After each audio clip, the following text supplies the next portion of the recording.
Okay, hello everyone, and welcome to the Star Podcast. I'm your host Ross Baxter, and today is episode 86 of the series. If you guys are an environment artist, you're not going to want to miss this one. This is a great one. We've got an incredible guest for you. We've got Jobye on the podcast. Thank you so much for coming on, man. Good to see you. Hey man, nice to be on here. Anytime. Thanks for coming on. And today we're going to be diving into his background. We're going to be talking about everything environment art. Well, to be specifically, one of the main topics I think would be really cool today to dive into is actually like the senior position, but most importantly, obviously his journey. And we'll take it from there. So first things first, man. We'll just start off with good old introductions. Tell us a wee bit about yourself.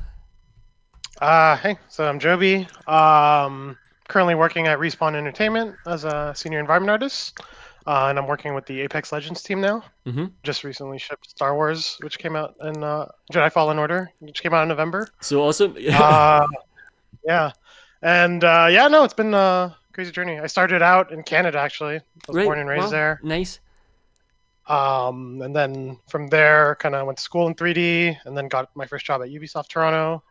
Was there for like 5 years. Then made my way to the US, kind of wanting to see how it's done at other studios. So was at Monolith for a year and a half, shipping Shadow of War, and then now at Respawn. So whoa, it's been 10 years now. 10 years, and a lot of jumping around, a lot of games. Where do we start? That's the question. I don't know. It's like there's so many great topics that we're going to be able to talk about today. Because literally, dude, you've done so much. It's crazy. It's so awesome to see. And I guess the first question is: so, what got you into art? Like, why was it art? Was like, where did this passion begin?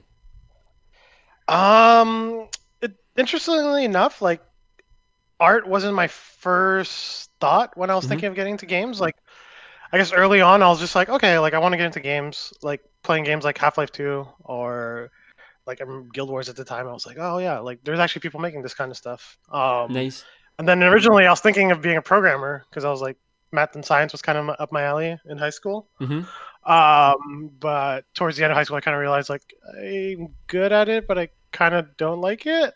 Okay. No, well, that's so almost, yeah. So kind of on the whim, I kind of switched to art as my avenue to the industry, and it worked out. Like, yeah.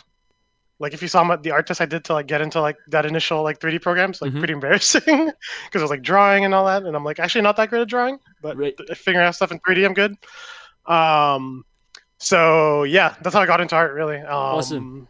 It was just because I knew I wanted to get into games, and then I was just like, okay, well this would probably be my best avenue. Yeah, of course. In the end. No, but that's always the thing. Like at the end of the day, it's all about like that's what we were talking before we even went live. Like everyone has like their different journey, and like that's one of the things I said to you right at the start. I thought was really cool was the fact that so when you were getting into Ubisoft, you actually what was the university that you were studying? Because you literally went into like how did that transition kind of happen? Yeah, so it's a bit special because in Montreal, in Quebec, there's like.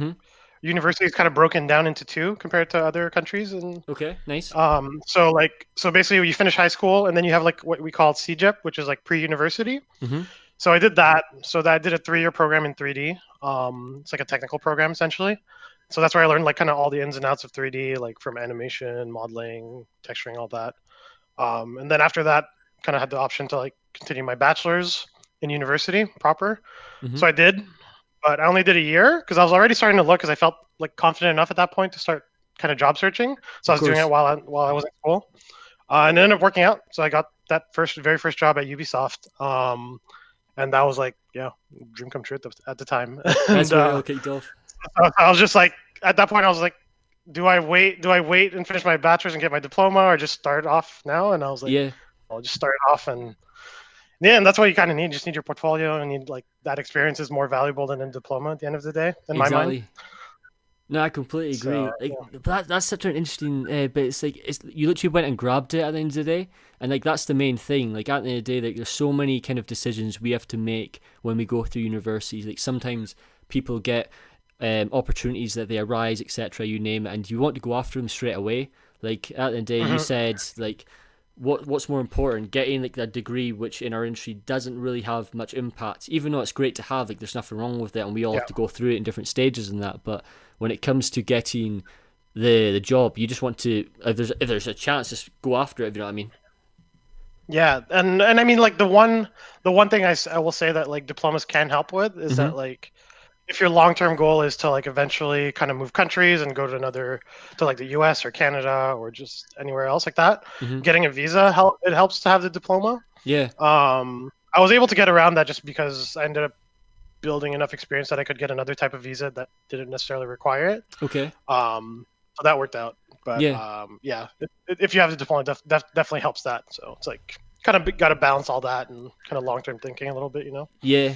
Well, like speaking of, actually, that's a great topic to bring up. So, like speaking of the visa side of things, like because I'm still new to this because I'm wanting to do. So one of my main goals is to move to New Zealand eventually at one point, and it's always been like a goal kind of thing. I just wanted to live over there, and then also Canada because half my family's from there as well. So it's a Nice. it's a nice little transition. I'm just trying to figure like how you go about these things. Is it a really complicated process? Like what's your thoughts on the whole visa side of things? Um, I mean, it really depends on countries. Like I know a friend who is actually in New Zealand now, Mm-hmm. and he was telling me that like the process there was actually pretty quick. Oh, Can happen perfect. like say Happy days within then. yeah, it works really good. So yeah, I think within a month or even a couple of weeks, he was able to get his visa and kind of A get the move month, sorted right? and all Okay, that. Yeah. perfect. So yeah, once you have enough experience and you're like senior and stuff like that, it's much Mm-hmm. much easier to do all that kind of stuff. Yeah. From Canada to the U.S., it was definitely tricky at first. I think given that like yeah, I didn't have my diploma and all that, like so I had to kind of base on my work experience. Mm-hmm. So you have to like kind of go through a whole process for that, and that takes like kind of quite a few months. Like I think if it goes well, it could take like a month and a half, 2 months to do. Okay. Mine in the beginning ended up taking like 4 months when I switched over to WB Right. because there was a Nice. bunch of just problems with my case, Okay. but we were able to like kind of resubmit and it was fine. Yeah. But yeah, no, it's definitely stressful because like yeah, you're going through that like you're kind of in limbo between like you're at your current job and then you're waiting for that second job Yeah. and then you're just like you kind of have to wait for that before you kind of give your notice, you know. Yeah. It's a patient game. So yeah, and then even like in the worst case, there's like because there's another type of visa, the one that you can get with your diploma. Mm-hmm. And that one you basically have to quit your job and like have your offer in hand from the other job, and then go Okay. to the airport, but you still have a chance of getting refused by the border guards if like Oh, ouch. Okay. so that's like scary. That's happened to friends before, and I was just like, ugh. Please don't happen to me. But Please don't happen to me. yeah, You're just saying yeah. that all the time So at the far, airport. yeah. So that's the thing. Is like, yeah, you just get like a dick border guard, and that could kind of wreck you a little bit. Yeah. No, But I completely understand, man. so yeah, so far I've been good. So far I've been good with that. But yeah, it's definitely a process. Mm-hmm. But and I definitely recommend it. Like once someone is kind of on a senior level and kind of want to jump ship to another company, Yeah. that's the best time to do it. Because like if you're more junior, it's harder for companies to justify that to like spend all this money to like bring a junior over to a company, right? Of Versus like course. someone with much more experience. Yeah. So No, I completely agree because there was one time. Well, just to give an example of this, because this was literally the case for me. So there was one studio in America that at first was like, "Oh, I like what you're doing," and then they realized that wait, his experience isn't there at the time. Like there was nothing there to kind of back it up. And right. but the good thing was though, this is why I always feel like continuing to like talk to people and going back and forth goes such a long way in terms of instead of just saying no to an opportunity which is may seem overwhelming or maybe impossible to start from, if you know what I mean. Like say for example, they might have originally thought, oh, he's a great prospect, but then or a good prospect, and then they realize, okay, he's actually not got experience or whatever. But you can always have that maybe open for the future because like you never know. Like these things, that's why I was thinking when the how can I say it? Like the way you talk to people, whether it's a recruiter or even like for example me talking to you, like there's so many different ways of maintaining that Super relationship, important. and it goes such Yes. a long way. Oh yeah, definitely. I mean, and some of the very best recruiters I've talked with or like kind of kept in touch with, like Mm-hmm. say something doesn't work out the first time around for whatever reason, could have been something on your end, something on their end or whatnot, or Yeah. not an experience. Like I've had recruiters like hit me up like a year or two later, and they're just like, "Oh, hey, what's up? Or have things changed? You want to kind of give this another go?" And like Yeah. that's always really nice to see from like good recruiters. Do you, in your experience, have you had to kind of like look back or because I know you've helped with like process of like who to hire and stuff as well, like in terms of like feedback and stuff. Is there anything that you feel when it comes to like that kind of process that we're talking about that maybe people are doing wrong? Are people kind of jumping the gun maybe too quickly, or is there like what's your whole kind of process around that? I mean, so once you make it to like the interview phase at a studio, so like say at Respawn, I did a bunch of interviews. Same Mm-hmm. at Monolith. So typically, we wouldn't do the phone interviews. That would be like our art directors and stuff like that. So you kind of have to make a good impression on them. Of course. So first, it's just like having the good work, and then you usually have like a phone call with them. So once they kind of make the decision to bring you on site, it's kind of more seeing that you're like a good culture fit for the studio, right? Yeah, of course. I So completely typically, agree. like the work is good enough, and like you've maybe done a test and talked to the art directors and stuff like that. So there's already that initial gate. Mm-hmm. So I think like first, it's just important to show that you're humble, that you're like easy to work with, and then that like you show that potential to like kind of grow, be more, especially if you're coming in as like in a junior position. Mm-hmm. You just kind of want to show them that like, okay, yeah, like I can grow with this company, and like you can like kind of gradually trust me with more stuff. Yeah. So yeah, just showing that as much as possible, really. Perfect. So one of the things I thought would be really important to kind of talk about today. So we're going to break it into like we'll start off with like just like junior kind of discussion, and then we'll kind of tie in like the main discussion around senior art, because I think it'd be a nice little twist to kind of just focus on that for a change. However, when it Yeah. comes to the student side of things, Mhm. there's one thing I feel like is super important to kind of raise up when it comes to environment art, and this is why I was thanking you at the start, because when you were talking to Ryan on his podcast, I was able Mhm. to learn so much about how like the starting process really begins, in terms of obviously your lodge, your collision, you name it, all these different things, like your bug fixing, you name it. There's a lot of different things involved. When it Yeah. comes to kind of, I guess, portfolio side of things, do you think art should start focusing more on that in terms of like showcasing that, and maybe also getting taught that in uni? Um, I think for the portfolio stuff, it's like first and foremost, your goal should just to be making like a good looking piece of art. Yeah, Um, so that's the first one because that's what's can catch people's eye at first like that. yeah, But when you are breaking down your project, I think that's kind of just gives you like a leg up on competition if you're like if you can kind of just start showing that you're thinking about that kind of stuff. mm-hmm. Maybe collision less so because like that's like easily learnable like in while in the job. Yeah, of But like course. even things like showing LODs and showing that you're thinking about like optimization and edge flow Mm-hmm. for things like that helps a lot. Like I remember a couple years back, like when I was like leaving UB, my art director, one of my old art directors was telling me, he was like, yeah, like actually one of the things that helped you stand out at the time when I was like one of the very first juniors they hired on the at the studio. Okay, nice. He was like, oh yeah, like it was cool that like you had like your model. I had made a vehicle, but then Mm-hmm. after I was showing kind of the LOD breakdown of like LOD like 0 all the way to 4 or whatnot, Oh and well, kind of just okay, showing nice. Yeah, yeah. Getting the concepts. breakdowns. And then he said like, oh, that was cool that like you already had that experience and that you were thinking about that stuff. Mm-hmm. So that's like stuff like that like definitely helps. But then there's a lot like kind of like collision and performance and all that stuff and like bug fixing like that. A lot of that kind of comes with the job. Yeah, of course. Um, but if you can already kind of start speaking to that and like kind of showing that you know a bit of it, even Yeah. whether it's like in breakdown or even during the interview process, Mm-hmm. like that gives you a leg up for sure. Like if you're kind of comparing two candidates who are like say someone that has like really awesome art and then someone that has really awesome art but then Mm-hmm. has like that technical knowledge like the surface of it Of course. like that's they're gonna come up on top. Yeah, because like there was one thing that so this was what, I don't know, 4 years, yeah, no, how many years, 5 years now. So one of the things that first hit me, so I had the chance to work with Disney for a project whilst I was at uni, and the one Hmm. that literally was like the maker or breaker in terms of like, what caused everything at the time to kind of just it was like a big reality check, was like Perforce and stuff. And like Yeah, everyone trying yeah. to learn the fun. I was just like, "What's going on here? There's too many buttons. I don't know what to do." I was so terrified, man. It was the worst. I was like, Uh-huh. and then my Yeah. friend, and then Oh, one, on you go. You tell your story. It'll be great. I mean, Perforce isn't. Yeah, that I wouldn't even say that it's like a requirement to know like Yeah, as you come in. but it's If it so happens that helpful you do, though. cool. Yeah, but yeah. I mean, even I know see people that like still struggle with it sometimes. It's like Yeah, yeah, Perforce is a weird beast because like yeah, they even have like a button to like just check out the whole depot, so you could like literally do that accidentally by like yeah. It's a lot messing up on your scary, dude. keyboard. Like shit like that.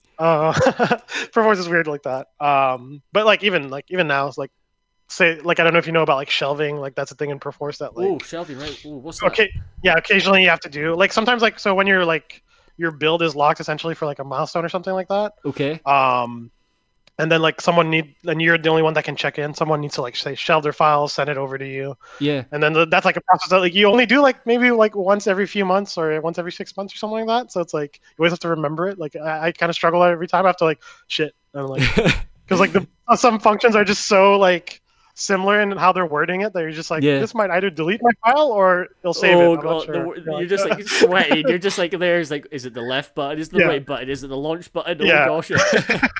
It's just like So yeah, Perforce stuff. Like I wouldn't worry about that. That you learn that pretty quick when you're on the job. But that's one thing though. I always felt though, because source control was brought up to me briefly in my third year of university, and I did think, because one of the things I struggle with in terms of when I was starting out, and like I still struggle with it today, is I'm quite a slow learner. Like I don't absorb things like straight away. Like I have to be incredibly repetitive, and I need to kind of grind the hours to actually make anything click. And I've always felt like trying to figure out what things can make that transition smoother for like a beginner, depending on, obviously we all have different working speeds, etc. Yeah. But is there anything that's kind of, does anything stand out to you that could help? Yeah, I mean, like for me, I can say that I kind of got a leg up on that because like, and how I did that was through doing mod work early on back in the day. Nice. So like I was in school learning 3D, but then I kind of started doing like source mod work back in the day. So like on Half-Life 2's engine. Right. Oh, wow. Right. The Okay. first Cool. iteration of source. Yeah. So I had joined a couple of mod teams, but then like all of them were kind of using source control. Like they were just using this old one called Tortoise SVN. So that was kind of my primer a little bit to like source control stuff, and like kind of knowing how to work with it a little bit. So it's like, I mean, that is a good way for students as well. That like there's maybe a bit less mods these days because like indie games are more prevalent, but yeah, that's a good way to get experience like before actually getting a proper job in like AAA or whatnot. Like typically those teams are kind of looking for people, and they're willing to take a chance on like kind of people with a bit less experience. And that's like, yeah, that's how I got my like a lot of my early experience before I even got a job in the industry. Nice, because so that can help. At the day, it's always been how can I say, like there's so many things that we kind of, when we're going through university, like we get told this and that. It's all down to preference, or down to like every university has a, like I was really fortunate where I went. Like I was really blessed in terms of I felt like I was up to date, if you know what I mean. And I felt like my teachers were like they were great. They told me everything I needed to do, and I felt like I was prepared when I was starting out. But I understand that there's also lots of places that aren't maybe as up to date, or they might be even miles behind. Like you never know. It could be like there's some places that you're just wondering, wait, are they still teaching that? And you're just wondering it's not going to be helpful. But that's always been like one thing. Like to me, it's always been super crucial, is trying to understand how to make that transition smoother. Yeah, I mean, for me, like the school that I went to was actually like the very first year they were offering that 3D program. So there was a lot of growing pains, and like kind of like sometimes what they were teaching wasn't like necessarily what was being used in the industry at the time. It was kind of dated. So like if you do find yourself in like in a school like that or thing like that, is like it's important to do a lot more than what they ask you to. Definitely. It's like to kind of look at a lot of stuff on your own, like tutorials online, and like even now it's like there's like just an abundance. It's like back then, like we just had like polycount pretty much. Yeah, just polycount. It's still great. It's still great, dude. It's still great. Yeah, it's still there. It's still there. Yeah. It's still alive. And now you got your. But now there's just so many different options. Yeah. Well, you got you guys at the Mentor Coalition. Yeah. So that's one way, but yeah. So it's like, yeah, it's just important to do more and kind of be doing a lot on top of just your schoolwork. I think that's a good way to stand out amongst your class, and like even once all of you are kind of like job hunting for the same kind of jobs, it's like, yeah, like the person who's kind of done more and kind of gotten more reps doing their stuff, like it's going to show in your portfolio. Definitely. Do you, when it comes to like the junior position, do you think when it comes to your practice or the way people practice, they should be focusing on, how can I say it, being more independent in a sense? Like how could you, like problem solving is so important in the industry in the sense that you have to obviously do things on your own eventually. Obviously when you start out, you need to kind of obviously ask questions, reach out, figure things out, get your groove, get grounded first. But Yeah, Like how important would you say like that independence is, or trying to become more independent?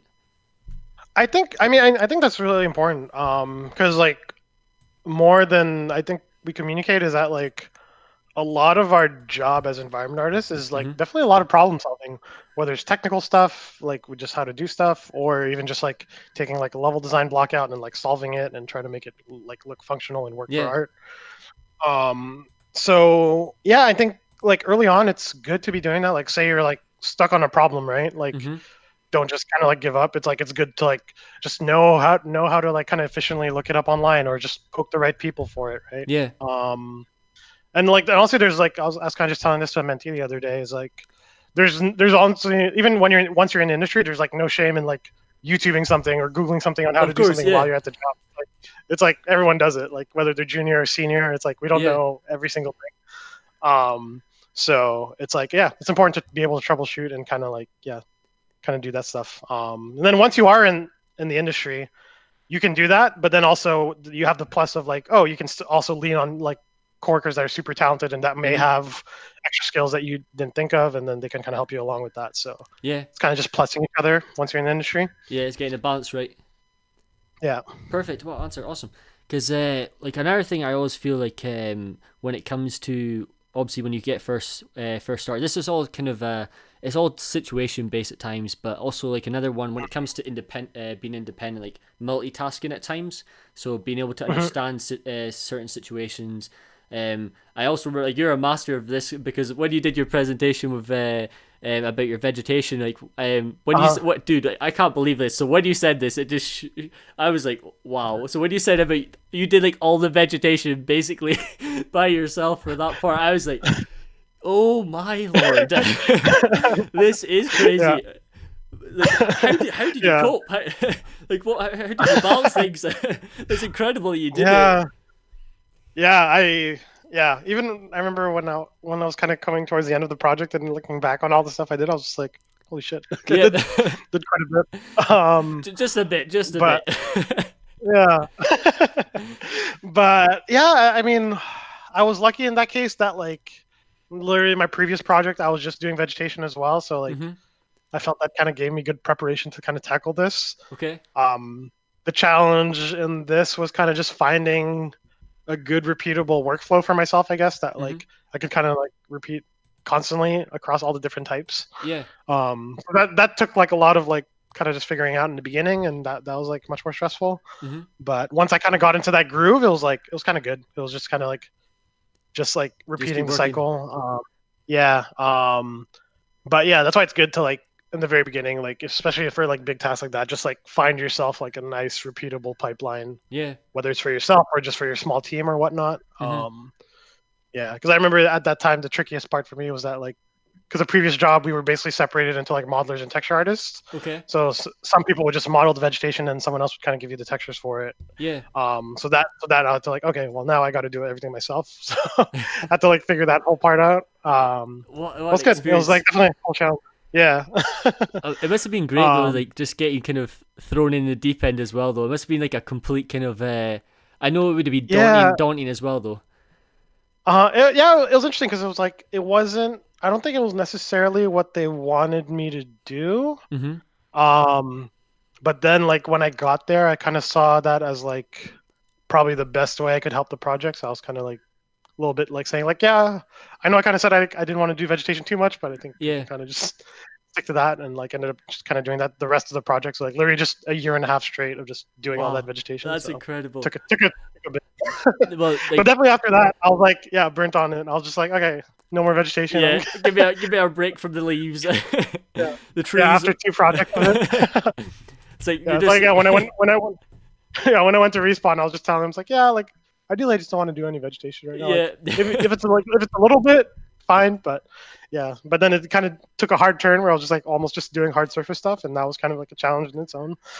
Well, that's the cool thing though, dude. Is like you literally have like you're doing everything now, like or you've done everything in the sense that you've done your hard surface, you've done your foliage. Like you must be like the master of speed tree, dude. Like it's just like everything you've done in speed tree. Like there's so many things I was learning from the talk, like the ways you were doing like clusters and the way you were doing instances, and then I was like, wait, it's all some things you think like. Do you know when you get that reality check in life when there's art? It's just like, Yeah. wait, how did I not think about it? It's like, it sounds so obvious, but it's only when Uh, someone says it. hmm I mean, honestly, that technique I really kind of just picked up from my time at Ubisoft. Like, I Hmm. remember I had like the exact same reaction because like when they were training us up at Ubisoft Montreal on their whole foliage pipeline, Hmm. and then I was just like, oh, so this is how you guys are doing it. And this is like such like a brilliant way of doing it, and like kind of creating instances of stuff and just like kind of propagating that. And it's like, yeah, it's kind of that type of thing. It's like, oh, why didn't I ever think of that? It's like Yeah, you're just kind of like, just applying the same kind of principles as like just a normal environment, but to like a tree on its own. definitely. Oh, So, so it was such a good talk. I'll make sure to put the link in thanks, the man. description because it was such a good watch. So when it comes to I kind of like to kind of like blend this with the whole senior discussion. First, I know this is going to Mhm. sound so obvious to answer this, but or to ask this, but to you, what is a senior artist? Like what's like the So difference, I guess, as well. yeah, so I think the big thing with the senior artist is that like I think your leads and your art director and stuff can just expect to like kind of give you like a fairly loose brief of what to do, Mm-hmm. and like and then you're like, all right, you kind of take that and you can kind of just kind of take it and go and like kind of take their high level reference that they might have given you, like finding your own, kind of being very self sufficient and not have to like be handheld through like the whole process. Mm-hmm. Um, so you just have a lot of ownership over your stuff. So you're kind of expected to like say take on like big parts of the game, like whether it's a level or just like a big like set the style for a certain level, Yeah. things like that. So yeah, you're working on much bigger scale stuff and like things that affect like levels in the game as a whole. Mm-hmm. Um, so yeah, that's the biggest difference I'd say. Like when you're starting out like as a junior artist, typically like we'll like most places will kind of start you out maybe as like just kind of starting on props just to kind of get your feet wet and get through like the pipeline and all Mm-hmm. that. But Yeah. then gradually we're just kind of like giving you maybe little areas to work on. And then but sometimes like that might be just like reusing a lot of stuff that already exists and maybe creating a couple new things. Nice. But then like yeah, the idea is to like take that junior and then grow them to like that same kind of senior work that you might be doing.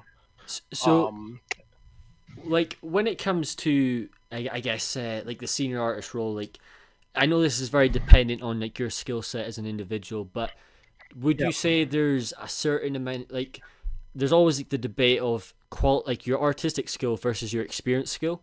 So Yeah. how how does that kind of get I know it's probably a difficult one to answer Mhm. etc. But like how many years would like a junior have to work to kind of get to that senior or like how's it kind of like how do you know when that person's ready? Yeah, honestly, like personally, I kind of don't like putting a number of years to it Oh because yeah, of like course, that's it's fine. I definitely understand. yeah, it's definitely very dependent on like the individual's experience and stuff like that. Yeah. Um, I was definitely talking about this with my art director the other day where Mhm. he was just saying that like yeah, he's like he feels that like if someone is kind of doing all the things that a senior's already doing, whether they did that in like 3 years or 2 years versus five, like Yeah. that's irrelevant. Like they should be a senior. Yeah. Perfect. Um, so like, and I subscribe to that. I think it's kind of wrong to like just put like an arbitrary cap of years. Like you have to do Yeah. 5 years of work, I'm so like happy you thing. said Like that. if yeah, because there's like I mean there's some people that like you could have someone that shipped like 2 3 games in like 2 3 years Mhm. and like have done like crazy work and like owned a lot of stuff, and then Yeah. you could have someone that's like worked on something for 5 years and like it ships or maybe even doesn't ship, and then Mhm. it's like that they could be just as good as one another, but Yeah. they're separated by Uh 2 or 3 years. So like I'm so it's happy you it's said very that. contextual. Yeah, like at the Yeah. day, like it's just that sometimes you always it just it's like you said, it's very like these questions sometimes it's very like you said, it's very dependent on the scenario. Like you never know, but there's so many great artists there who are very young and like if they're good at their job, they deserve if you know what I mean to get Yeah. the position like you're saying. Like at the day, as long as they can hold their ground and back themselves up, then at the day it's fine. Like hmm there's And one a lot of it as well is like just attitude. You need to have like a good attitude and like yeah be good at mentoring people around you and helping out and like kind of just like helping out the team as a whole. yeah So there's a lot of that as well. Like you need to like have like a mature head on your shoulders and like kind of be able to like shoulder a lot of that work and yeah. responsibility.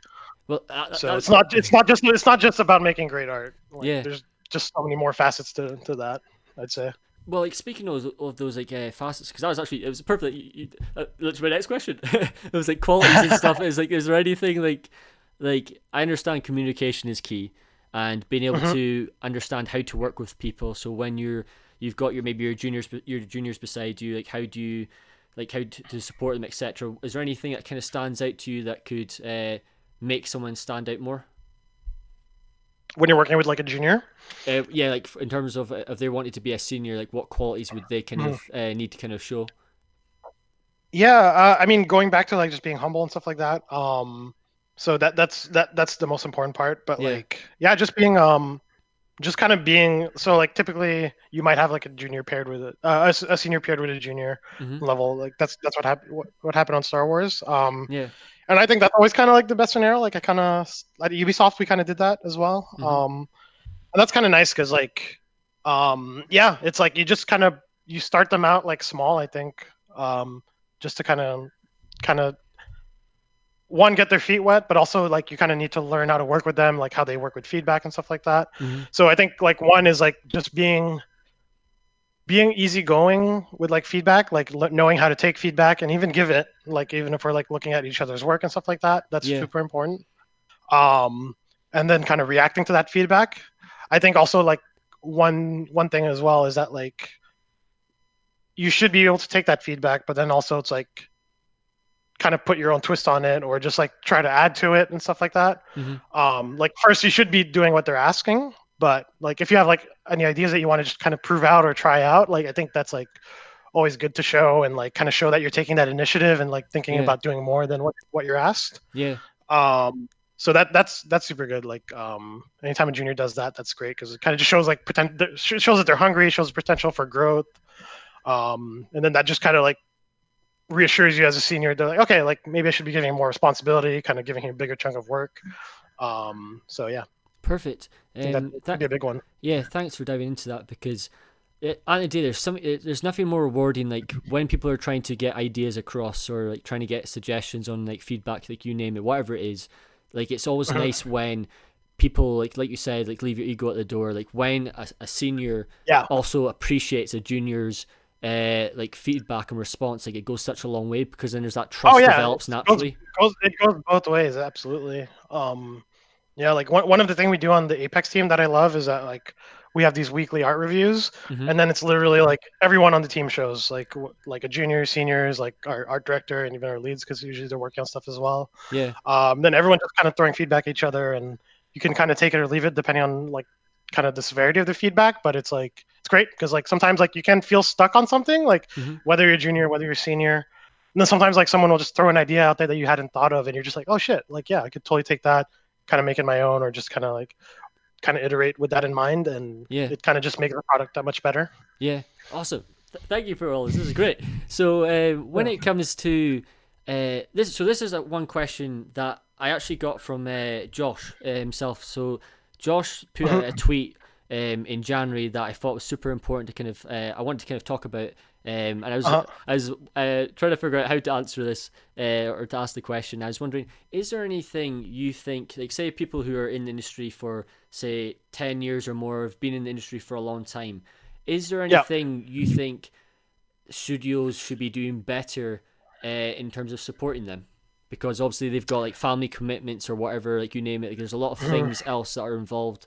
I know it's a big Yeah. question. I was just wondering. Yeah. I mean, the big thing is that like you find as you get older that like you can't put in as much hours as you used to. Like Yeah. I remember like early on in my career, I was like crunching a lot, and like a lot of it was like not even that I was like forced to by that studio at the time at UB. They're Hmm. really good about work life balance stuff. It was just that Yeah. like I was like young and hungry, and that's all I had to Yeah. do at the time. Of course. So I was like, it's like you put in a lot of hard work, and yeah, like usually it will pay off, but like yeah, but as you get older you find that like okay, no, I value my free time. I Hmm. like kind of just kind of doing my 8 hours, like working hard during those 8 hours, but then kind Yeah. of going home and be able to refresh, like play games, read a book, go outside, whatever, cook, like something I like doing. Yeah. And that's important. You kind of value that more and more. So I mean, it's definitely as you go up in your career, like there are certain studios that are better about that, some that are Hmm. not in terms Hmm. of work life balance, and it's it's hard to change how like certain studios make their games. So like Yeah, it's always about it's just almost like you should go to the studios that like value that, and it's like it's you once you're in the industry not long enough, you know which ones those are. yeah, of course. No, thanks for So saying that. Like, yeah, but like in terms of like longevity as well, there's like I think most at least big studios like they do have like kind of multiple tracks for your career, you know. mm-hmm, So once you're senior, you can either kind of go to like a principal artist route, which is kind of just kind of considered specialist, and like so you don't technically manage anyone, you're just like kind of doing your thing, doing good art, mentoring people still, mm-hmm. but you don't directly manage anyone. Or you could kind of go the lead route, and that's when you kind of like people under you, you're doing one-on-ones and kind of giving people feedback constantly and stuff like that. Yeah. So there are, depending on the studios, there are routes for that stuff. So like once you have like say like 10 15 years experience or whatnot, like you could, if you don't want to manage anyone and you don't want that responsibility, Mm-hmm. you can go with one route, but if you do, you can go with the others. And then like if the studio's good as well, like usually they will kind of provide a bit of mentorship in terms of like kind of being a lead, especially. Okay. Nice. Nice. I know Respawn does that a bit sometimes. But yeah, I think that's always good to have, just because yeah, people management is like a whole another beast on its own. Yeah, it's and it's a whole other totally world. different from like your hard skills of art. So There's so much things going but on. yeah, but I personally enjoyed that stuff too. Yeah, because like yeah, it's nice working with people and like kind of helping them grow and kind of reach kind of the potential that they want to do. So it's Mm-hmm. like it's nice. Thanks for saying that, because I know it's a difficult question. Like at the day, Mm-hmm. it was just something that I felt like it would be good to answer or hear someone's perspective. But speaking of like you were saying, so when it comes to being a senior artist, when there's so much Mm-hmm. stuff going on, how do you find time for personal work? So do you still do personal work, or do you like like I know it's a big question. Like obviously a lot of artists still Yeah. continue, but like, how do you find the time when you're working all like when you're so busy? If you know what I mean. Yeah, I mean, honestly, I haven't been the best at that, to be very honest. There's nothing Like, wrong with that. It's just yeah, up until I did like a little personal project at the beginning of this year, and I hadn't done that in like since I joined the industry. yeah. Essentially, like the last day that I did personal work was Okay. I checked in something for a mod I was working on, like the day before I started at Ubisoft, and that was Yeah. the last time I did personal work outside of work. You're finally Um, you're back to your groove yeah, again. yeah, like typically, because like, typically what I do is that like it's not so much personal work, but like if I'm working on something specific or like kind of wanting to learn something new, like hmm I will kind of just like dabble with it at home and kind of test out the pipeline. Yeah. But it's not typically something I'd be posting because it's kind of work related. So like whether it's like kind of like on Apex ahead of one task that I had, I was like, okay, like I need to kind of learn photogrammetry stuff for this. So I just was kind hmm of like messing around at home and did tests and kind of Yeah. ran through that workflow. But then when I got to the actual doing the task, I was like, all right, well I can kind of run through that now. Yeah. So yeah, typically I just try to put as much in like kind of the stuff I'm doing at work and then kind of going off of that. Yeah. Blending together. But yeah, it is important to do personal work though. It's like it's not everyone that can work at a studio that like you have your work at the end that's like kind of good, hmm that will kind of tide you over for years to come, like work wise. Because you may not have had the chance to work on like super big like AAA game or whatnot. hmm So yeah, it's definitely important to do that. And yeah, I need to be better about that. No, dude, I completely understand. Like at the day, like the amount of people or the amount of my friends who've not had the chance to have personal work time, it's just like it's almost all of them. Like they're just that busy, or like they're when they get home they're very tired, and I completely understand. Like there's so much things adding up. Like you're just trying to remember. It's like you go back to your uni days of doing 3D the whole day, and then you're like, Yeah. I can't keep up with that anymore. No. It's like 16-hour days. Please no, it's too Yeah, much. it's a lot. Like yeah, we need to relax, like catch a breath. Play some video games. Yeah, yeah. I mean, like yeah, playing games like helps. Like it's good to just have like that reference in your head of stuff of how things are done and like kind of keeping that in mind as you work. So Yeah. yeah, I don't play as much games as I used to for sure, but I definitely at least try to kind of keep up with the big games like in any given year and try Yeah. to play those. But yeah, definitely important. So what game are you, just a random question, what game are you playing at the moment? So I just finished Half-Life Alyx, which came out this week. and Oh, that was like you finished already. amazing. Nice. Okay, perfect. Yeah. I just played. Not. I took Monday off literally when it came out to just play all day. Yeah, perfect. Well, And good then plan. I was playing. And I was playing like after work. Next couple nights. Yeah, that was like a special one just because like Half-Life 2 is like kind of what inspired me a bit to get in the industry. So Yeah, it's yeah, like it's nice to play that and kind of see how far they've come and kind of getting some good inspiration from that. yeah. So now that's done, but now I'm just trying to get through Doom Eternal. So that's been fun. Perfect. I was just playing like right before the call, just getting pumped for it. Getting the energy rolling. Get the energy drink down. You're sorted. Yeah. No, because I saw your tweet. I'm trying to think, I think it was for Half-Life. I've not played the game yet, but it's just like the ending. uh, It's like the jaw dropped, and you're just like, oh gosh. yeah. It's Yeah. The like ending was crazy. I'll have to check it out. I'll have to check it out because I said to you at the start of the podcast, I've literally just been grinding Warzone right now. I'm just so addicted to it. I can't stop, man. It's literally my game right now. Like, Yeah. I've been playing. Yeah, switching between Apex and Warzone these last couple of weeks since Warzone came out with some friends.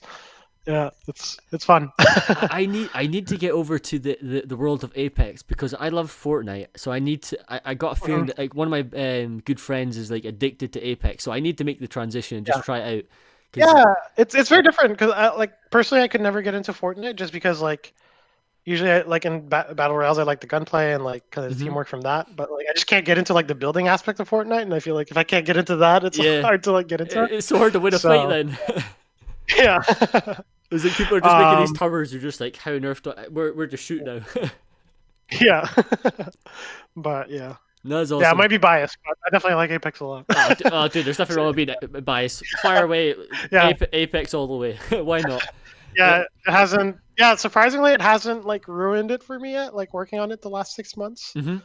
Like not a sausage is made, but like I almost still play like every night. So Awesome. it's fun. No, that's like the best. That's like the perfect ingredient. You get to make it, Yeah, plus you get to play it. It's yeah, like yeah. My girlfriend was you're making sorted. fun of me the other night. She was just like, "So you're working on Apex all day?" I'm like, "Yeah." And then you come home and you play Apex like most of the night. I'm like, "Yeah."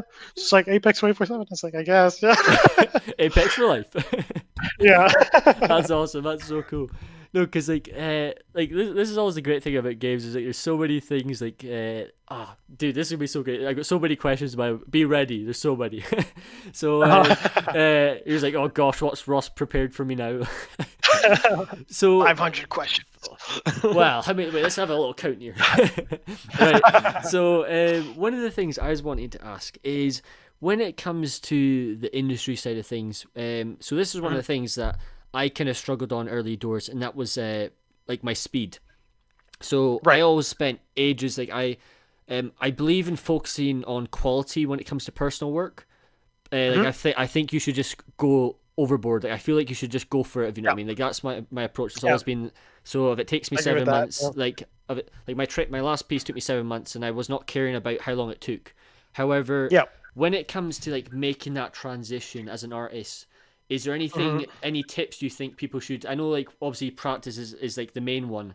It's just Yeah. down to being persistent. But has anything helped you over the years? I mean, I think it's important to like not be precious with your work. You need to Okay. like you definitely need to like be like pragmatic with how you approach things because like sure like could you like say sculpt every detail and kind of do this like all by hand and Yeah. sure you could, but it might take you like weeks and weeks. Yeah. Or can you kind of just take an alpha that's already from the bank and like and kind of just like reuse stuff and like not be shy about kind of help using what's in your team's library or something that's someone's already set up for you. It's like, yeah, just use it. That's important to like just kind of get your speed up and kind of bang stuff out. Yeah. Like say on Apex, we end up we have like this pretty big library of like of kind of content from like the last couple of years from Amazing. their previous games, and we just kind of leverage that, and then yeah, it's like it's kind of good because it kind of gives you a good check of like okay, like you're kind of using the same stuff that everyone else is using, but just kind of like kind of creating new models on top of it. But it's like a lot of trim sheets and things like that. Yeah. So like, and then you're very selective about like the new stuff that you create, and then you can kind of make sure that you kind of put the proper love into it. Yeah. So yeah, it's just like not being shy about like kind of leaning on your team and like the work that's already there to like thing. You don't have to create everything from scratch and like Yeah. everything like thing. Like don't be afraid to reference like other people's work as well to see like how they did something like that's Hmm. super important as you're ramping up. Um, and then I'd say just like when you're like asked for estimates and stuff like that, give like your honest estimate. But also like sometimes like typically your lead or whatnot will already have kind of like a rough estimate in mind, so kind of Hmm. see what they're thinking, Okay. and then kind of give yours on top of that. Um, but like we don't expect anyone to like be fully good with like giving like 100% accurate estimates as they come on, right? Like Yeah, we of course. we definitely expect that like someone will be ramping up over the course of like say 6 months, right? Yeah. And they're going to be getting used to that and kind of just tightening up like how their speed and how they approach things. So like I want to say like don't like stress yourself so much about that, Hmm. um, because like yeah, you have the time to kind of get your speed up and kind of get used to everything. So would you say when it comes to, I guess, maybe like the education side of things and Mhm. maybe like the portfolio side of things, would you say, I know you said at the start of the day that art's obviously, like we all know, like, art's the most important thing. And if you can get the Yeah. art to the quality, then everyone's happy. However, Mhm. do you think it's beneficial if maybe someone just keeps that in mind as in maybe making it a habit to practice every once in a while to just be quick or like maybe get taught that more, maybe have like a module in university that's more kind of right, this is like a test of your kind of ability and like see how you do in like a more kind of difficult time frame. Right, right. I mean, that's definitely an interesting way of doing it because like Do you think that I would be think helpful, or do you think that would be yeah, yeah, pointless? giving like a tighter time frame than like what would normally be like say a couple weeks or whatnot. Yeah. Because say like when you're coming in as like a junior or whatnot, like when you're working on a prop or whatnot, usually Yeah. that'll be like a day or two, 3 days, right? It's rarely ever like weeks and weeks and weeks unless you're working on things like a vehicle or a weapon or stuff like that. Yeah. Or in terms of like pure environment art, like typically we expect that someone to bang that out pretty quick. Hmm. Um, so yeah, that'd be good because like it kind of would force you to kind of think it when you're kind of put in that box. I find sometimes like it forces you to think of like, okay, how can I kind of cut corners smartly to like get Yeah. this out quicker and like kind of faster. So yeah, kind of in a way sometimes like being lazy and wanting to do less kind of works in your favor in a Okay. weird way Yeah. of Yeah. Yeah. saying. I see where Um, you're coming from. Yeah. just because you're like, okay, like how can I cut corners to like kind of get the good result at the end, but like Yeah. kind of do it like way more efficiently. Hmm. Um, so it's like say you don't have to have like a million variants of something. You can kind of have like one or two and kind of like make sure like that you focus on like the silhouette is good on either side when you rotate it, so you can kind Yeah. of reuse something a lot, That's things like that. perfect. Yeah. Awesome. Yeah. Because at the end of the day, like optimization is like key, and the more you can think about all these different ways of trying to get around, just being smart, like you said, like there's so many different ways of doing it, and it's like getting into a habit. I think that's the hardest thing for beginners is trying to change the routine because everyone who starts out as a junior, that's always like the moment is like they'll learn the most because there's so much things hitting them Yeah. straight away, and if the reason why I wanted to bring this up was the fact that I think it'd be it might help with that transition to make them feel more relaxed in the sense that they're Yeah. not just getting hit with everything at once. hmm Yeah, I'm thinking of just this one random task. One of my juniors on Star Wars had that when we were working together, he was working on Hmm. like just like a giant engine piece. Um, so like I remember he was just working on a thing. It was kind of like the back of an engine. Hmm. So it's just like a full cylinder, and then I think at first he was working on it like just the whole thing together, right? And I was just Okay. like, so like so you can kind of cut your work by like 25% in this case. Like you don't have to work on the whole thing together. You can kind of Yeah. just like work on one chunk on one quarter, and then we're going to duplicate that like three other times to like make the full engine. Yeah. So that way it's just like a lot of things like that where it's like, okay, like just how to reduce the amount of variation and stuff that you Yeah. need to do, and That's you amazing can kind of answer. just like think modularly and like kind of think of reuse and yeah.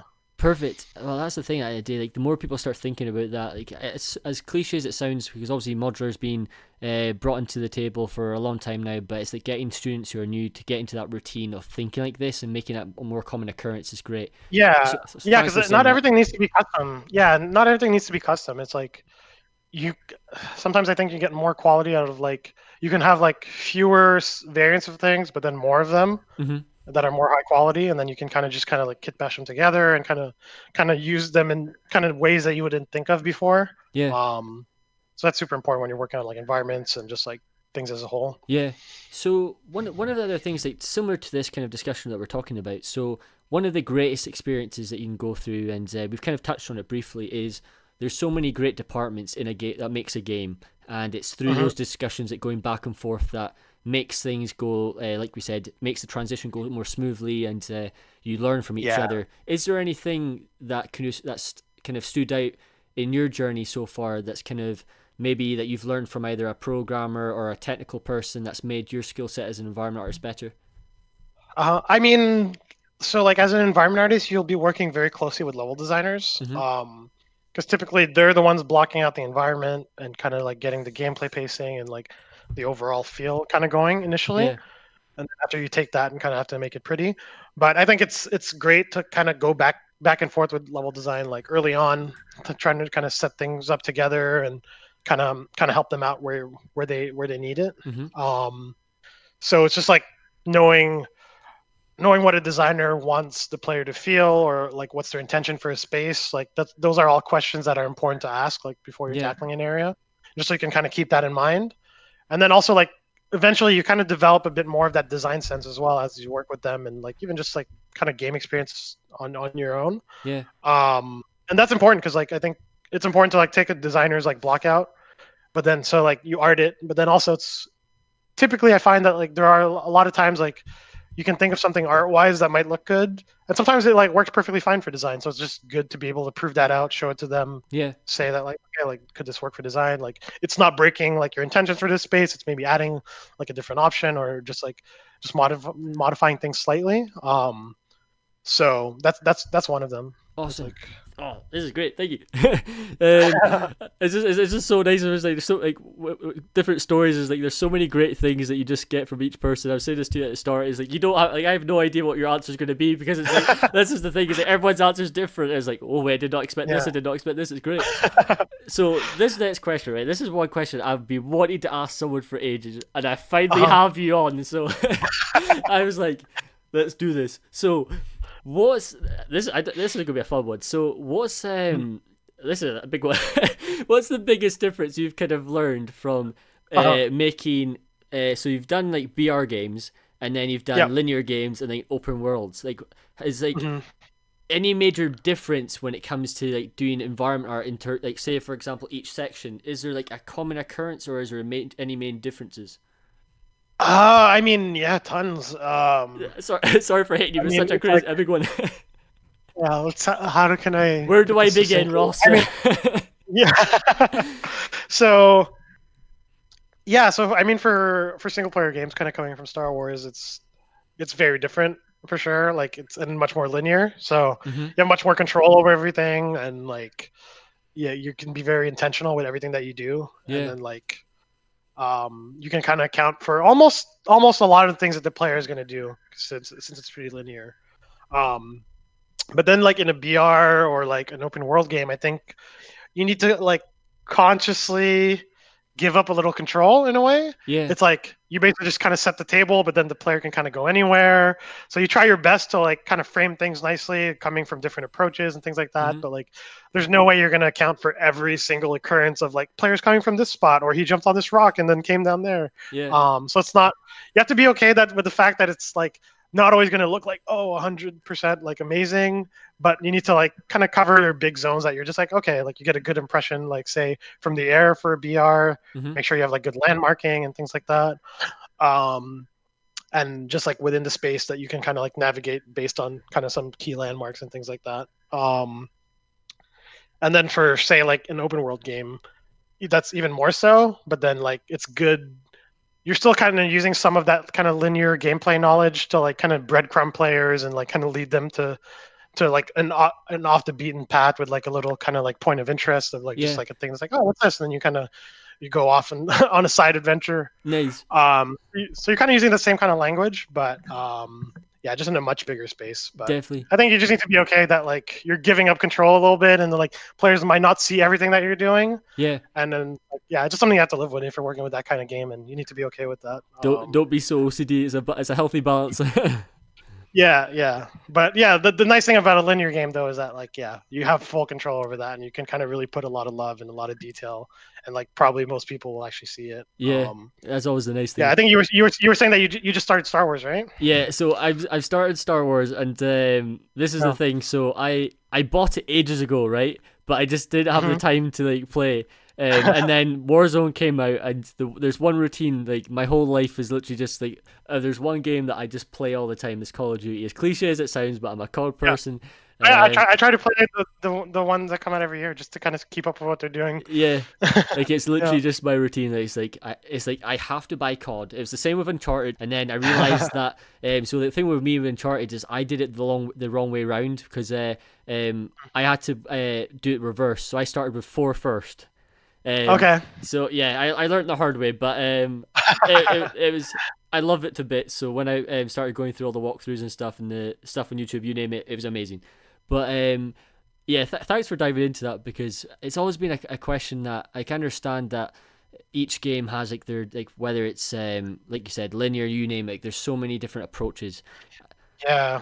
And one thing I forgot to mention too, just for like BR and open world, is that like given the scale of the world, right, you can't put as much detail typically. So it's like a lot of like constraints you need to work with, and like kind of make sure you're reusing a lot between areas and things like that. Like sometimes for open world zones, you'll kind of define a style, and then after like you just kind of make sure that like this area of the map will just kind of be using that style, and then as you go into another one, that's kind of streaming in another style. So you can't like cross pollinate too much, but you do set like certain things that do cross pollinate. So it's like there's some rule sets like that are important just to kind of keep performance and memory all in check. Yep. Say for Apex, like we just end up reusing a lot of stuff between areas and large trim sheets that we share amongst each other. So perfect. Yeah. Well, I'm really glad you said the memory, because so I've been following your blog. And one of the things that you posted a while back on your blog was something really interesting. Was you put like it was like a photo of a piece of paper with like all the breakdowns of the tries and stuff. Like, do you remember that? It's like it was literally like a breakdown of everything. It was like you just have the crazy poly count, and then you just see what finishes like how much more efficient it is. Because but before that wasn't even poly count. That was like actually like memory numbers. Right. Okay. So that was like. Yeah, that was kilobytes. So we're just trying to have like kilobytes at a time. That's what it was. Oh, right. Right. Okay, that makes more sense now. Perfect. Yeah. Because like on Splinter Cell, we'd have like every now and then we'd have like weeks where we just like focus on optimization completely just to get memory down.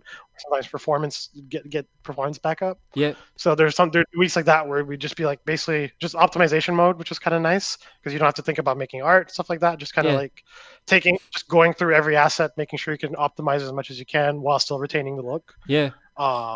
It's kind of a nice exercise because it's like it kind of forces you just like, okay, like do I really need this edge loop here? Is it adding that much? Can I just merge it or do like this kind of stuff? Yeah. So yeah. That's no, because it was really nice to see. It was something different. I was like, wait, it makes it was so cool. Sorry, I always geek out when it comes to when I see something in 3D or like something different. I'm like, hell yeah, I'm all for it. Because we only had 512 megs at that time, so it's like every kilobyte counted back then. Well, dude, that was the question I wanted to ask. So what's it like transitioning from the last generation to this generation? Like, what was like the biggest kind of shocker? Like, obviously it's great having more stuff now, but what did you learn from that generation? That was interesting because like on Far Cry 4, I went through that transition pretty much on that game. But that game was still cross-gen, so we were still supporting older consoles and newer ones. Nice.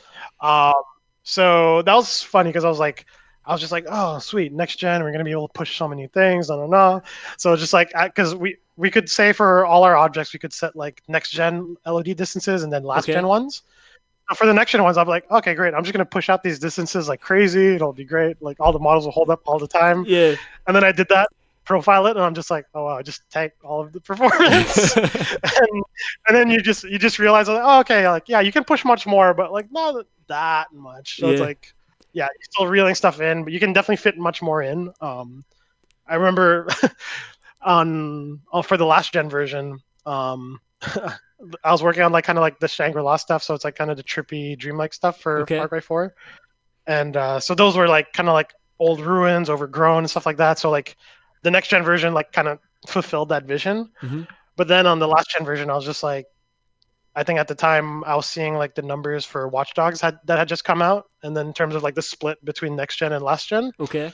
then we're kind of like realizing early on that like, oh shit, like there's a much more bigger like next gen install base than we Mm-hmm. thought, and selling much more there.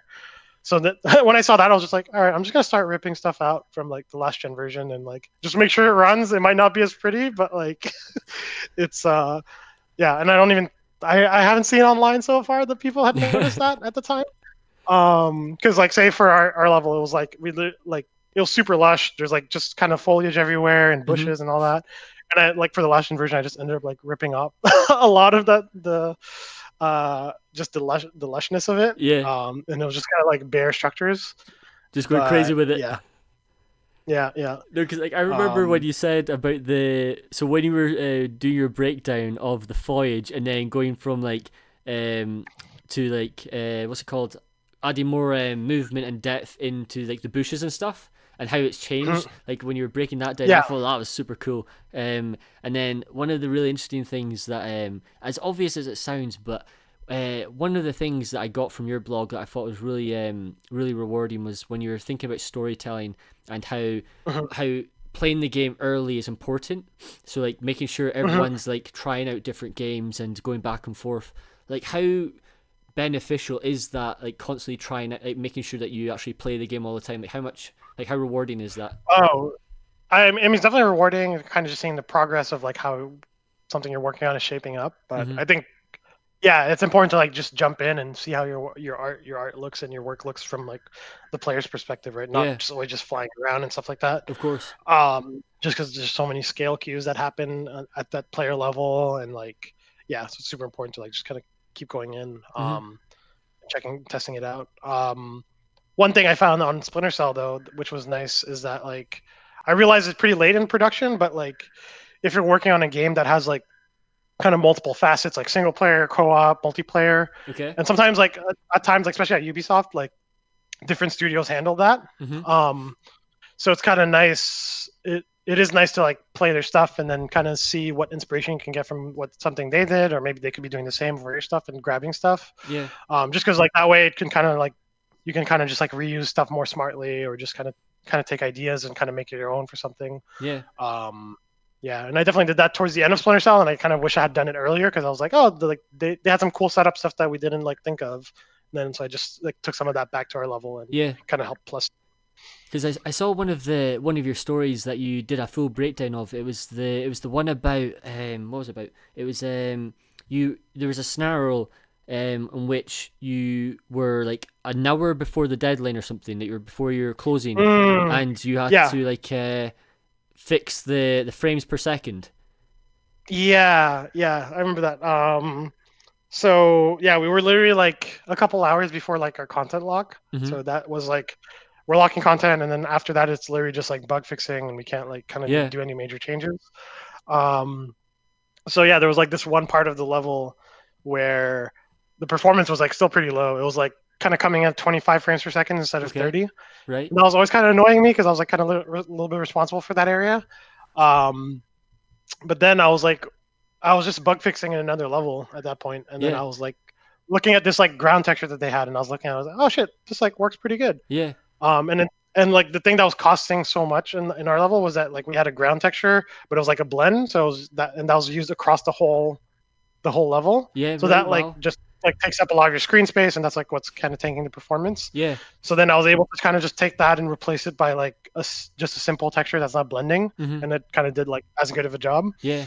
So I kind of just like stuck that in like super last minute. I Yeah. like tested it, And make sure it was all good, and I was like, it holy worked shit, great. It, like it fixed it. It was amazing. yeah, jumped the performance, and I was like, all right, I'm checking it in. Instant click. Literally, Don't close yeah, it anything. Be was. safe. Because like So that. yeah, that was definitely a risky change, but yeah, it ended up working. So like it helped the performance a lot. But man, it's always those things that are like the super important when it comes to your like just production or like your learning as a whole. Hmm. It's those decisions that we have to go through that when especially for beginners, obviously it's a lot harder because they're new to they're new to how things work and that. But when you get into Yeah. the industry, you realize that things sometimes aren't always as smooth as people may like say they are. Hmm. If you know what I mean, like it's not just A then B. It's literally crazy lines everywhere. There's lots of discussions Yeah, going it's like back and A, forth. B, then you're going like sideways, and Yeah, like, and then it goes then you get to everywhere. C, and then yeah. Yeah, no, it's I learned a lot on that project. It was like kind of because I just started as like a modeler and then kind of Yeah, worked my way up to like owning like whole parts of the level. And like so technically that was like my first game, and I was doing that kind of stuff, which is like pretty crazy. that's awesome. But it's important. Like you're as a game artist, like your art needs to like not only look good, Hmm. it needs to like feel good, it needs to play good, like and play it playing good, like that factors in performance and like and then also like just design stuff. So it's like it's a multifaceted job. It's Yeah, not just about making the like, art. it's crazy. Like do you know what? Like for example, so when I went through university, like I felt like I knew so much, and then I was like, no, I don't. I was like, Yeah. I'm just down here. Everyone's up here. I was like, okay, I'm climbing Mount Everest, and so it begins. And Yeah, yeah. It gives you a lot of perspective. like you just learn so much, but that's the beauty of it. It is at a day, it's like when you're surrounded, like there's nothing more cooler, right? It's like when you have like a lead sitting beside you, and you're just like, he's so awesome at this. This is great. That means I can just absorb information. Like there's so Yeah, much yeah. things you learn from it. It's nothing better having so many artists around you, and you're just like, wait, all these people love Mhm. games, and you're just like, oh boy. Yeah, and you're just plussing each other and each other's work. It's Oh, like, it's yeah, the it's best great. feeling ever. So one of the Yeah. things, so when it comes to before we get into like the random crazy questions, you name it, be ready, Joby. It's going to be great. Yeah. So I think it'd be really cool to talk about something that when it comes to storytelling, obviously environment artists, we're both our environments. We love telling stories. It's the main thing that we Yeah. all crave. One of the Hmm. things that I think is nice to talk about is obviously like, people always like to say, how do I tell a story, or like what's the importance of Yeah. storytelling. However, like I've dived into that so many times, so there's one I want to kind of do like a Hmm. little twist on it. Is there Yeah. anything you think art should actually take away, like there may be being they've got to a point that they do too much of it, or like they're maybe tried to sell it too much? Is there anything that's kind of, I know it's a bit of a hard one in the sense that, so we're normally asked all the time like what makes a good story, and people always like Hmm. try and throw in so many different things all the time, or try like obviously composition's great and like we want to be smart with our decision making of guiding the viewer, you name it. But is there anything that's kind Hmm. of over the years that you've realized is maybe kind of got a bit too saturated, or like, do you know what I mean? There's a big question. um. I just want to ask you, there's a bit because I've asked like the question like storytelling. Like, there's Yeah. so much to it, but I was just wondering, is there anything that's kind Yeah. of helped you over the years? Yeah. I mean, yeah. It's funny sometimes, like in the industry, like with like either designers or other artists who kind of joke about some of that stuff. Where Mm-hmm. like where we're just like we tip over a chair, put like a blood stain near it, and you're like storytelling. It's like, and honestly, I'm guilty of doing that kind of stuff, Right. especially Okay. in Splinter style. Um, but yeah, that's like very shadow storytelling, right? I think I'm trying to remember his name. So Ryan, I'm forgetting his last name, but we ended up having a chat when he was in Seattle. Mm-hmm. And he worked at Massive on Division early on. Okay. I remember we were talking about this kind of stuff, and then he said a really good thing of like how he approached kind of storytelling in the Division, Okay. and like I don't know if you played the Division, but like they I've have not like yet. tons of great kind of little, yeah, they have like it like despite it being like basically like kind of like an MMO, Mm-hmm. um, they have a great thing where you can kind of go in the interiors and kind of just see like ransacked apartments and stuff like that, but then like they gave a lot of good rhyme and reason to like any of the apartments. Like you could, if you like kind of walk around the apartment, you could kind of tell like what happened there. Like, Yeah. oh, this person left in a hurry because of this, or like, or this person like was alone or with his family or stuff like that. So they just kind of like help. They set dressed a lot of those details to kind of work towards something. But one thing he was saying was that like he wanted the artist to like keep in mind that like as you're set dressing, almost approach it as that like if you give that to someone, they'll have an interpretation of it. You give it to someone else, they're gonna have a different interpretation to it. So it's kind Yeah. of nice that like it's not so shallow, and then it's like everyone can kind of take away something different from it as they run through a space. Yeah. So that's kind of that's kind of nice to kind of take into account as you're working on like Awesome. kind of more storytelling stuff like that. Yeah, of course. Um, but then like say for example in Apex, like, there's like it's like a battle royale. You're like people are not as worried about story and stuff like that. But I think it's super important for like artists to still be thinking about that, and we definitely try to think about that stuff, Oh yeah, of even if course. it's Yeah. like so light in terms of like just like mini stories of like oh the thing crashed into this thing and like you're kind of set dressing based on that, Yeah. or recently like when one of the things that we shipped, I was working on these destroyed buildings because it was like basically a massive fissure that kind of formed in the map, Mm-hmm. like so how I approached it, I was like, oh, I was thinking, I was like, okay, there might have been like kind of like a lot of shaking. So like basically the whole thing in the building, like I just disturbed all the set dressing across like Yeah. the whole Yeah. building, and it's like something I didn't have to do, but like Oh, probably most people don't even oh, notice. But you it's got to like add it. it's You like got to add it. It's a those little small bit, touches. yeah, yeah. So it's like stuff like that. I think it's worth it, and it's like it's Yeah. nice to see like as a player.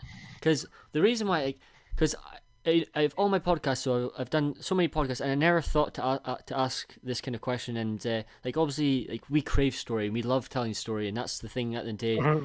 But like I remember when I was first starting out, I would always just throw in so much stuff, and like it was Mm-hmm. like a balancing act. Like obviously everything needs to have a reason and a purpose, but Yeah. it gets to a point that things are just so kind of like you don't know where to look anymore. Yeah. You definitely need to focus it and kind of like it can't be on everything, right? Yeah. And I mean, there's different levels too, because like you can kind of go into like micro levels of storytelling where like say you're looking at a door and then you kind of Mm-hmm. just see like how it was used, or like the wear is like very focused on like the handles and like Yeah. scratch the paint and scratch around there, like the bottom is all dirtied up.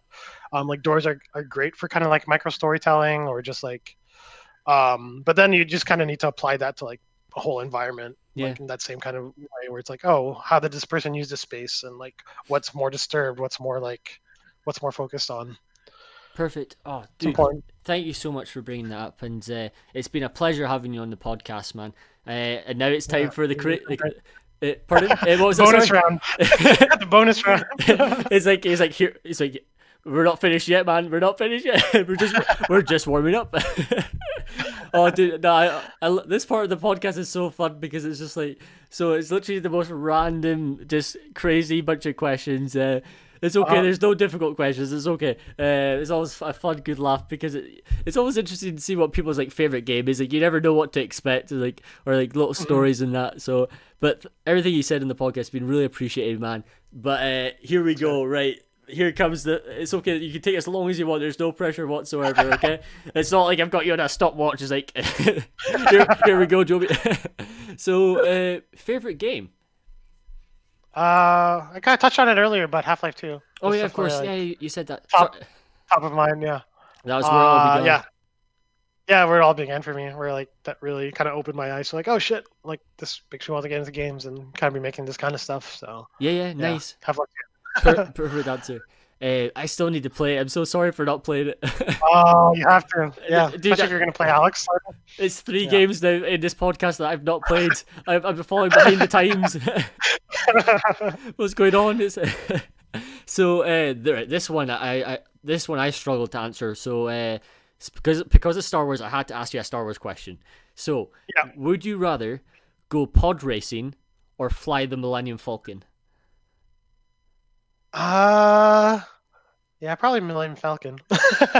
Why would it be the Millennium Falcon?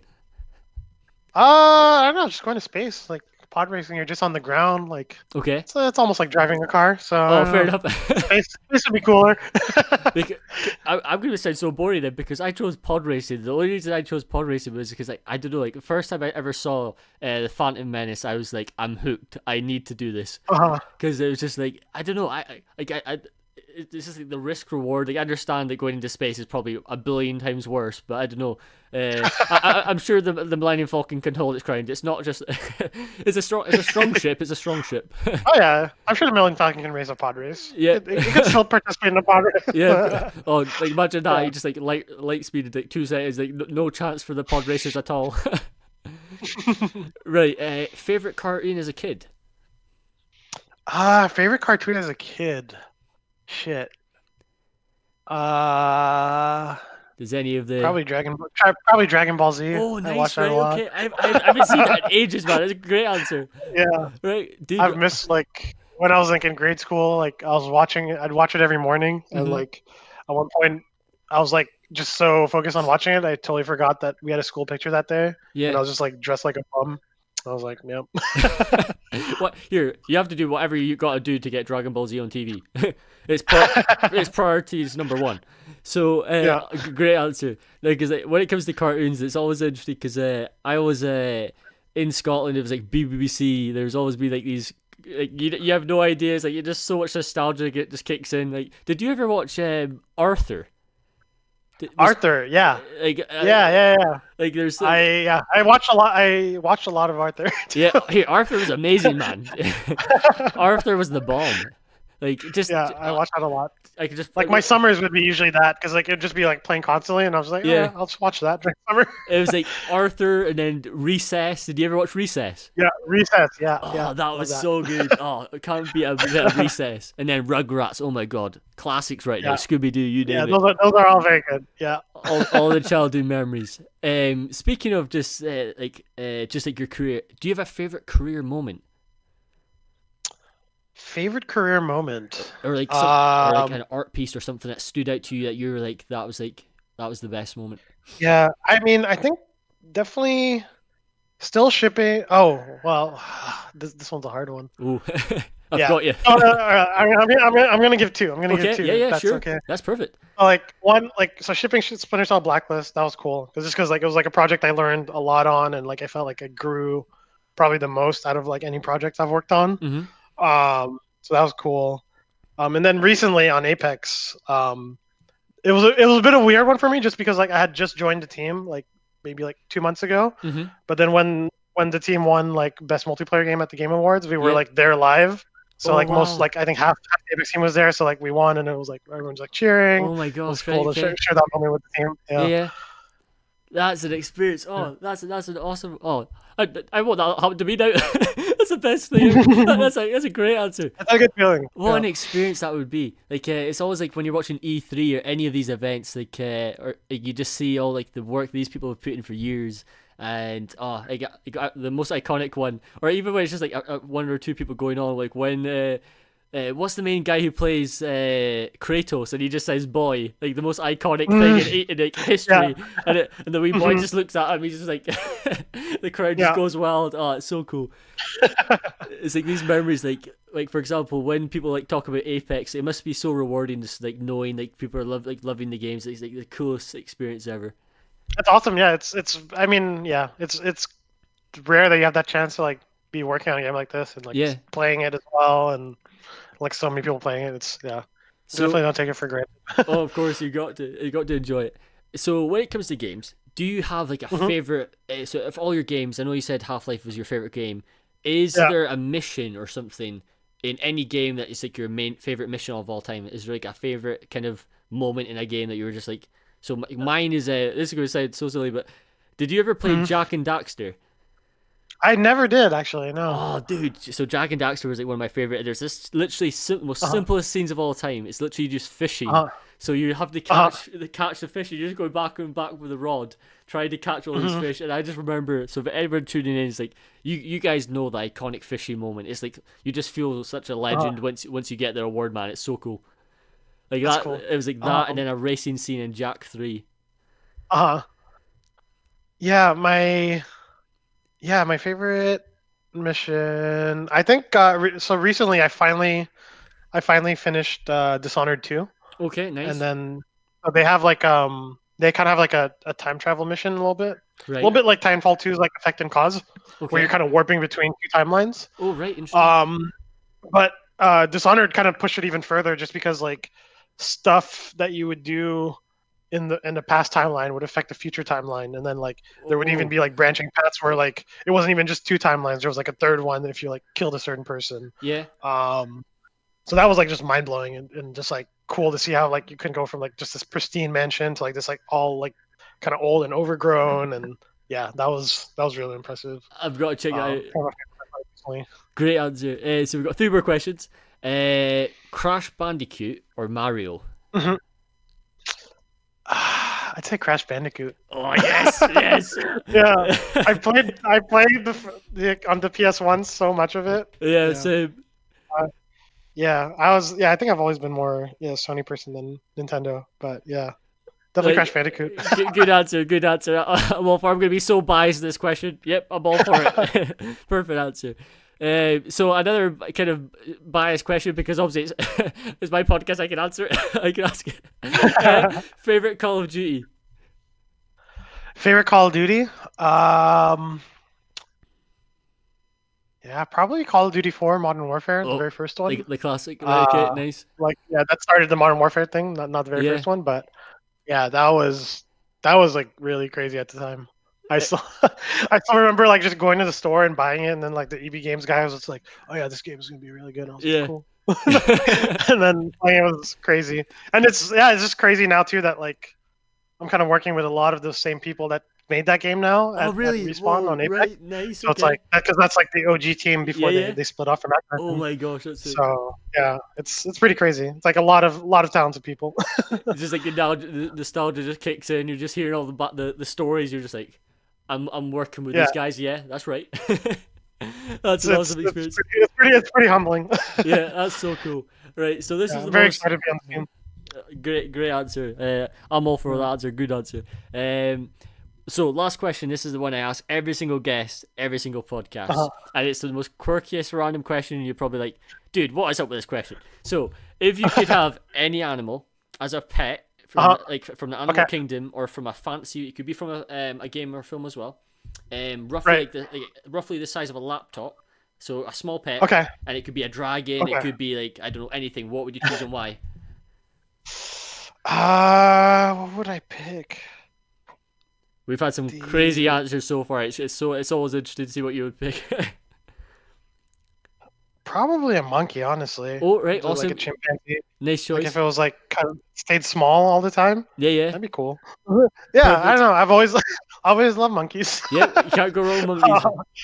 Yeah, they're just like almost like a human, but cool. Like a Awesome. little bit dumber. No, great choice. No, like we've had literally every answer. Like, the reason why I've always asked is you have no idea what to expect, man. Like we've had animals from like Pokemon, you name it. We've had the whole world. Everyone's just like geeking out with their favorite animal. You have no idea what to expect. It always feels like an interview question as well. It's like, what animal would you be Yeah. and why? It's always like a cheeky one just to throw in. I've had that actually when I was interviewing on Monolith. One of Oh, what did our you say? producers, he just ended the interview. He was like, I think he asked two questions. I forget the first one, but one of the second ones was like, so if you could have any superpower, what would it be and why?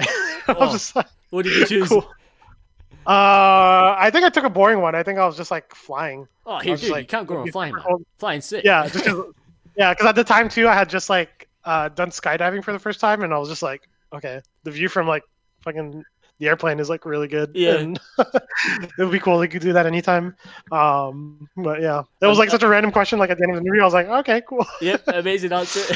Yeah, Perfect. Joby, it's been an absolute pleasure having you on the podcast, man. It's been yeah, it was such a good super good laugh. talking, man. Like, literally, Yeah, everyone who's been tuning in, make sure to go spam his follow button. You guys know how it works. I'll be showcasing all his artwork and everything on the slideshow playing in the background right now. Joby, when it comes to the Mentor Coalition, I quote me if I'm wrong, but I'm sure, like, is that going to be like a consistent thing? Is there classes coming up for people who check out? yeah. I think we're full up now for April. Okay, But I nice, think the awesome. May sign up should be coming up at the end of this month of Mm-hmm. April. But yeah, I'm trying to do like 2 students a month, basically Perfect. 2 mentees a month. So yeah, no, it's the first time I'm diving in. Like I just got done with my first month, and it's been great. Congratulations. It's nice, No, that's nice, awesome. it's nice to get back to the community and working with Josh and all that. Of So course. I'm really stoked about it. No, good on you, man. Like, everyone, make sure to check out his work. Like I said, check out his blog as well, because it helped me out a tremendous amount. If you guys want to go check out his art station, his Twitter, you name it, all will be in the description in the links below. So as always, make sure to subscribe if you guys are new to the podcast. Don't forget to smash the like button, turn on notifications as always to be notified every single week when the podcast is live. And with that said, folks, we will see you guys in the next podcast. Bye for now.